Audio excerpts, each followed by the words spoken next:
চ ওই দাদার কাছে একটা ছাগল নিয়ে আসি। ওই তো দাদা আছে, চল দেখতে খুশি দাদা। দাদা ছাগল বিক্রি তো করতাম, দাম বলো কত দিবা? ছাগলটা দেখ রাজু কেমন আছে। ছাগল আমার ছাগল সলিড ছাগল একবারে 10 কেজি ছাড়া মাংসই হবে না। ছাগলটা ভালো আছে। আরে দাদা 2000 টাকা দাম দিব দাদা, কি বলছো? কি এত ভালো ছাগল 2000 টাকা দিব? আমার মাথাটা খারাপ হয়েছে নাকি? আমি একদমই বলেছি আগেই যে 1 টাকা কম হবে না, বেশি হবে না, একদম মাত্র 1500 টাকা।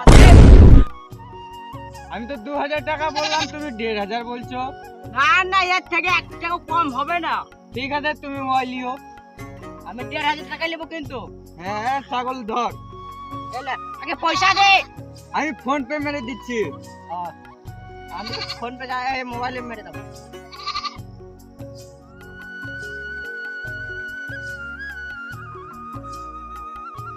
দেখো গেল। আমি তো অত শত বুঝি না, কিন্তু ভাইপো ঠাকা হবে না। হ্যাঁ ঠিক আছে, হ্যাঁ ঠিক আছে। এই ছাগল লাও। চল নিয়ে চল।